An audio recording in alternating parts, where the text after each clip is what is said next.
America is at risk.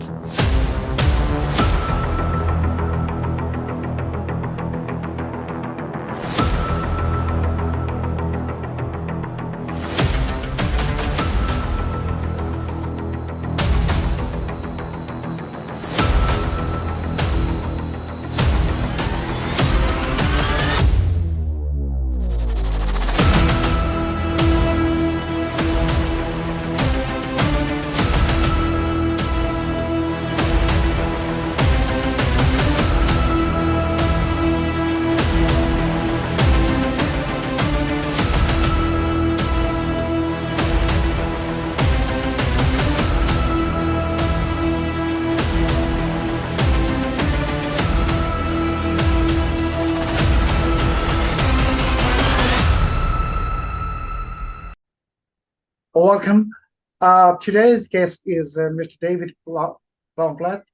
Mr. David Baumblatt has recently published a book, Patriots Betrayed. Mr. David has been in FBI, and also he was the 12th person in the history of the United States to earn an officer commission by both West Point and Army ROTC. Before we begin questioning Mr. David, I would like to quote from him where he said, "When you are afraid to speak truth, then eventually you will become afraid of truth." Mr. David, welcome to this interview, and thank you very much for giving us the time. First of all, I would like to ask you, Mr. David, in your book, you have said that there is a leadership crisis in the United States. And can you please tell our audience that why you think there is a leadership crisis in the U.S.? Sure. I would say very simply that America has become more and more of a corporation as opposed to a country. And because of that, we've abandoned three things. We've abandoned our faith of Judeo-Christianity. We've abandoned our family as a European country. And we've also abandoned our freedom. And so again, as the American globalist corporations have more and more power, we become more of a corporation and less of a country. I mean, we know that you did leave the United States back in 2010, and since then you are not being allowed to return to the U.S.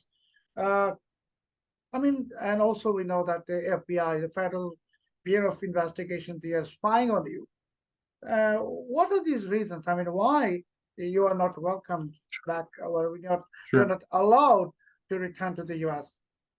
Well, and I'll explain the last trip that I went to America in 2019. But in terms of why am I not welcome back in America, why they're spying on me, I think the answer should come from the FBI, which I submitted allegations toward, or to the Inspector General of the Department of Justice, which again, I've submitted an allegation, and also to every single congressman and senator in America, which I've also submitted an allegation. I've been completely ignored. So I think the answer should come from them. But to the audience, this was my last trip to America. This was August of 2019. I flew from Taiwan to Chicago. And this is what happened to me on there. And of course, I already know that they're spying on me behind my back, which I'll talk in later. But I arrive at the International Airport O'Hare in Chicago. Immediately, I'm selected for what's called secondary screening. And again, most of the people on the plane were foreign nationals, and they're allowed to freely enter America. I was selected for secondary screening. My phone, my computer, it's all taken to a room in the back somewhere in the airport, where I've waited for over an hour, where they went through my entire digital devices. I was interrogated. All my clothing and personal items were searched. Then when I was in Chicago, I was under what's called covert surveillance. Covert meaning I wasn't supposed to know. I found out that they were surveilling me. This would have been either an FBI agent or what we call an FBI surveillance operative, one or the other, but it was FBI. When I found out about their surveillance, and I should tell the audience, this is all documented. This is in my book. This is in the allegations. When I found out about their surveillance, I was physically assaulted by, again, either the FBI agent or the FBI operative. Then when I left America a couple days later, again, to the Chicago O'Hare Airport, Right before I'm about to board the airplane, these would be two individuals from ICE. This would be the Immigration Border Patrol agents. They stopped me right before I was allowed to board the airplane, and I was undergone an intrusive 30 minutes or more search, everything, my clothing, again, all my items, searched. It was absolutely humiliating in front of all the passengers. It got to the point that the airline stewardess who was waiting in the door, the plane was ready to leave. They were wondering either, am I going to get arrested or am I allowed to board?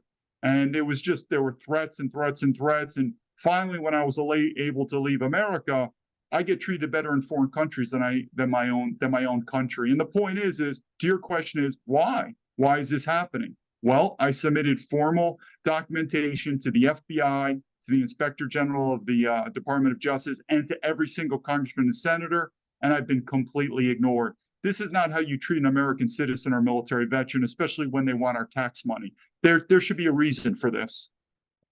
Mr. David, you have worked in the U.S. Army.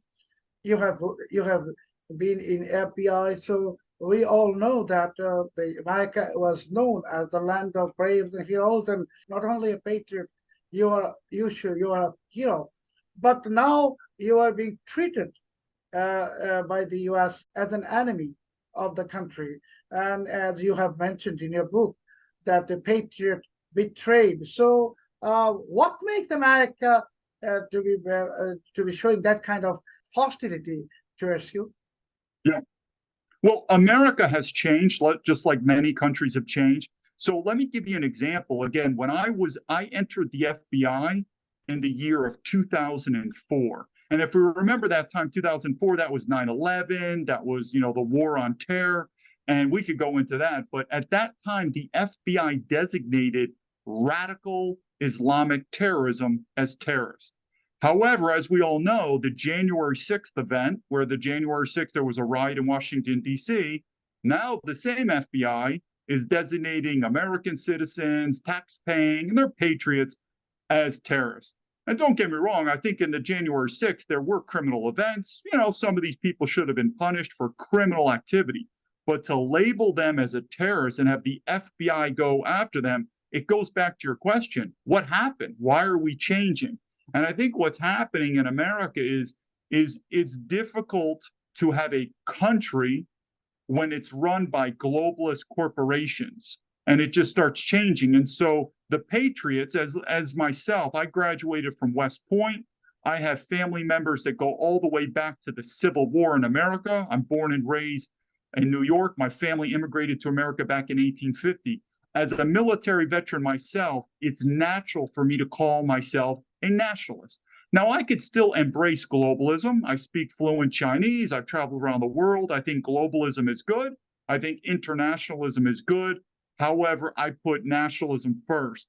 However, when you have a country like America that's run by globalists, sooner or later, the country is going to fall apart. And people like me that are patriotic nationalists, we're going to get moved aside because, again, we work for the corporations. And I think I should make another point to let the foreign audiences know, and that is, when America was formed, obviously we had the Revolutionary War. This is the American colonialist against the British Empire, or the king will say.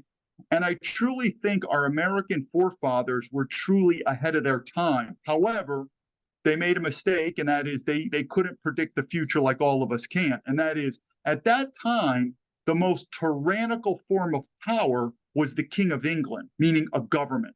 And so they very smartly created a new government in America that had balance of powers. They had the judicial, executive, legislative, which was phenomenal. It was ahead of their time. But I don't think back then they could envision that there was something in the future more powerful than the government. And what is that? These corporations.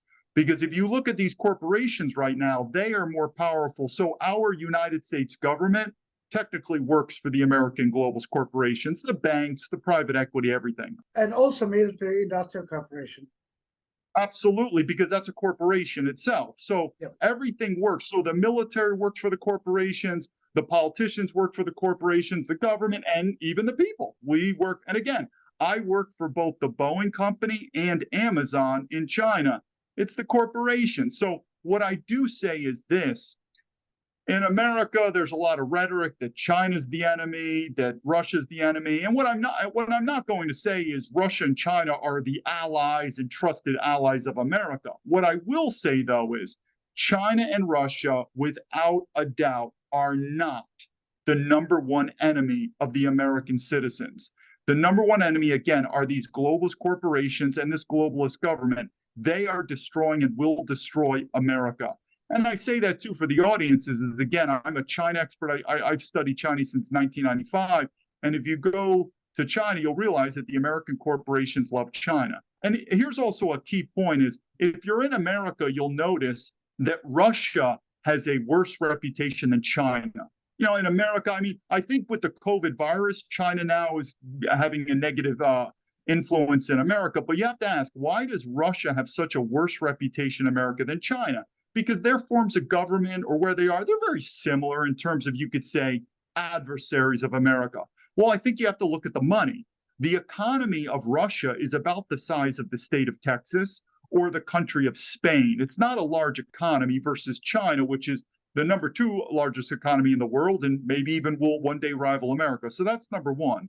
Number 2, the products and services that Russia produces are not in line to American corporations of what they can profit off. So if the American corporations aren't making money, that means the politicians aren't. Where China's different. Our corporations make a lot of money off China, so that way the politicians do. So I think I said again, I don't believe we have a country anymore in America. We have a corporation. And so everything is about the money. You have to follow the money, and then you'll understand the truth. So you want to say that United States is no more a country. It's a kind of the land controlled by those corporations and those people having money. I absolutely do. And here's the point that I tell to the world, and that is we're already having major recruitment problems for the military. And the American military is going to turn into what's called a mercenary army, meaning they're going to have to start paying more because you have to understand, if you don't have patriotic people like me, because that's my family line, from my mother's side and my father's side, I come from a military family. If you don't have military patriots that are willing to fight and die for America, you don't have America. So the question is again, we had what's called a draft in Vietnam, drafted World War I, World War II. There is no way in America we could have a draft. There's no way. I have no doubt about it. So who are going to be these people that are going to defend America? They're probably going to be mercenaries that are going to have to do it. It's a very serious allegation against the United States that U.S. Army is no more. Army is a mercenary force. And David, you know that just as you mentioned about the 9/11, and possibly you are aware that our newspaper Blitz is known in the world as the only newspaper which is focusing and continuously researching on militancy and terrorism. And our newspaper back in 2007 was recognized by the U.S. Congress, bipartisan, the U.S. Congress as the most influential anti-terrorism newspaper in the world. Now, when we see a patriot like you is being pushed out of the United States, let's say forced out of the United States, and we are seeing the President Joe Biden, he has in 2021 very ridiculously, abruptly withdrew from Afghanistan, and he even didn't think about Afghans who has supported Americans for almost 20 years, and now Afghanistan is abandoned. But if you are mentioning, if we are talking about the military-industrial complex corporation, so the American partisans are serving as the, can I say, pimps of the weapons market. They're expanding weapon market. That's why America is involving in Ukraine, but it has withdrawn from Afghanistan. Now America is trying to battle into Taiwan issue, make another new enmity, new enemy, China. So it is Joe Biden's main objective is to expand the war. He is a warmonger president, and actually he is the agent of the military-industrial corporation. Not only that, you are aware of Joe Biden's extremely extremely controversial role when he was vice president and his son was indulged into corruption in Ukraine. So we know everything. Now, with this kind of the scenario, you are saying in your book also that America will collapse or there will be a civil war in the United States. Absolutely. So can you please explain to all of us why Sure. why a patriot like you also now think that America will collapse or there will be civil war? So the first thing I do want to go back to the point that some people might think it's controversial when I say the military is a mercenary army. We have to go back to President Eisenhower, who mentioned, and of course, General Eisenhower, President Eisenhower, when he talked about the military-industrial complex. His original phrase was the Congressional Military-Industrial Complex. So he's warned us about this ages ago. So to say that the military is a mercenary military that works for the military-industrial corporations, it's actually getting to the point, it's so obvious, that it really should not be controversial anymore. Again, the war in Afghanistan was a complete and utter failure, except for the military-industrial complex, because they had 20 years of profit. So the generals, the corrupt politicians, and the defense contractors, like my former employer, like Boeing and Raytheon and Lockheed, they were complete winners. But the Afghanistan people, it was horrible. The American taxpayer, everything. So again, I don't think it's controversial at all for me to say that today's American military is a mercenary force. Again, President Eisenhower. So let's talk about the collapse. This is what I realize why I think it's going to be a collapse, and that is, well, I think to the audience in the world, just in my example alone, how my government has totally ignored me. I mean, my story, without a doubt, is very controversial. Some people would be surprised. How is this even happening? How no one from the government has reached out to me. And this is over years and years of me petitioning them. That should answer one question. Something is going wrong in our government. We're losing it.